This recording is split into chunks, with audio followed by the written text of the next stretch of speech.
अटल और महानिर्वाणी अखाड़ा। पैदल ही साधु संत और नागा सन्यासी स्नान करने के लिए पहुंचे हैं। अमृत स्नान संगम तट पर। नहीं उनको मना कर देना अभी।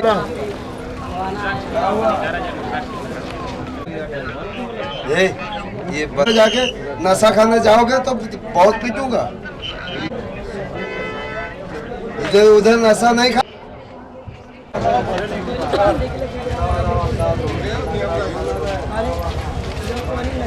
ये हर कोई जानना चाहता है। हाँ। ये एक विस्मित प्रकार का प्रश्न है तुम्हारा, क्योंकि अब देखो कि संसार में जो लीला हो रहा है ये महादेव की लीला है। क्योंकि ये 5G का समय है। इन मस्तिष्क के भ्रम वाले समाज में ये एक प्रश्न बड़ा हर समय मैं सुनता हूँ, कहाँ चले जाते हैं। इसे अद्भुत प्रकार का बात नहीं है, ये सत्य है कि संत अपना अपने गंतव्य स्थल साधना स्थल को चले जाते हैं, वहाँ फिर उनका साधना चलता है। ऐसे नहीं कि कोई भाग जाता है। हम सब कहीं गुफा में, कहीं तपस्या करते हैं, कहीं जंगल में तपस्या करते हैं। तो आपको लोग देख नहीं पाते, सिर्फ कुंभ में ही आपके कैसे दर्शन देखें होते हम? हैं। यदि हम गांव में या शहर में घूमेंगे तो हमको लोग देखेंगे। हम क्या ये शहर और गांव में घूमने वाले संत हैं? हम नागा सन्यासी हैं। महादेव का एक स्वरूप है। बालक रूप में हम दर्शन देते हैं नागा सन्यासी। जितने भी नागा सन्यासी हैं ये बालक रूप है। महाराज जी, इस भस्म का क्या तात्पर्य होता है? क्यों भस्म लगाई जाती है? बहुत प्रकार साधना रखे हैं महादेव की लीला में। महादेव को जो तपस्या करेंगे, साधना करेंगे, वो एक एक भिन्न भिन्न प्रकार का साधना होता है।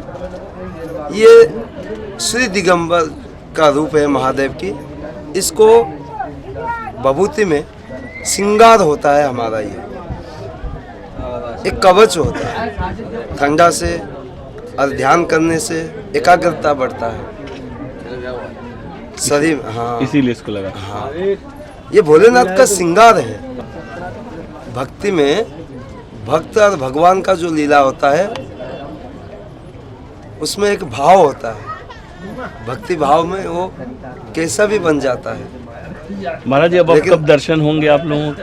अब दर्शन कब होंगे आप लोगों के? फिर नासिक में कुंभ मेला में 27 में। 27 में, हाँ 2027 में। 28 में महाकुंभ यहाँ भी लगेगा उज्जैन में। जी, नासिक। वहाँ दर्शन देंगे। हाँ, फिर दर्शन देंगे। अब इस 2 साल तक महाराज जी फिर वही साधनाओं में आप लीन रहेंगे अपनी?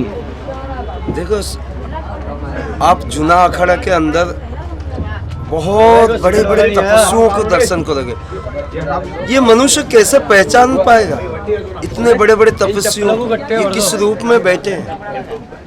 ये सोचते हैं कि हाँ कोई बैठा है, हम तो वो बाबा हमारा है, वो बाबा हमारा है, वो गुरु हमारा है।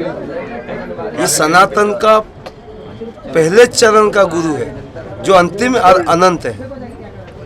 नेचुरल ऐसा है, हम लोग का जो है कुंभ में तो दिखते ही हैं, और अभी जो है कुछ संत तो है अपना आलोपित हो गए स्नान ध्यान करके, और जो है कुछ संत जो है अपना आश्रम जो बना रखे, आश्रम पहुंच रहे हैं धीरे धीरे सामान लेके। कुछ साधु संत जो है धीरे धीरे आश्रम पहुंचेगा, और कुछ साधु संत जो नागा बाबा है वो अपना धर्म प्रचार के लिए पूरा भारत घूमता रहता है।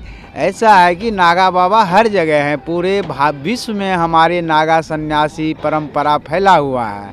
तो पूरा विश्व में जो है इसका संस्था है, वो धीरे धीरे अपने आश्रम मठ मंदिर में चले जाएंगे।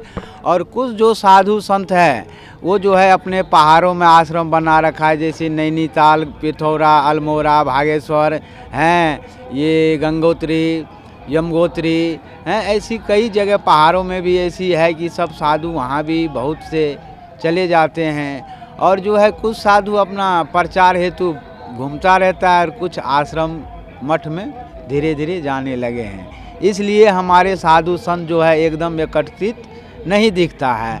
अब हमारे साधु संत एकत्रित दिखेगा, जैसे भंडारे होंगे, सोरसी भंडारा होगा किसी का, उस समय हम लोग एकत्रित होते हैं। अभी मेला और चलेगा, 1 महीने का मेला यहाँ से काशी बनारस है। काशी बनारस में शिवरात्रि का स्नान है, फिर वहाँ शिवरात्रि का सब नागा बाबा स्नान करेंगे। का जूना अखाड़ा भी वहीं वाराणसी रहता है। मुख्य जो मेरा कार्यालय है वो जूना अखाड़ा है। जैसे नए नए साधु बना है उसको पहचान पत्र चाहिए, किसी को मोहर छाप चाहिए, जो भी कानून कार्रवाई कागज होता है वो हमारा जो है वाराणसी में मिलता है। अब आप लोग का दर्शन कब होगा? कुंभ अगला जब लगेगा? अब मेरा कुंभ होगा 19 में लग रहा है, नासिक का कुंभ मेला वहाँ लगेगा। तो अब वहाँ अब हम लोग वहाँ नासिक में दर्शन देंगे।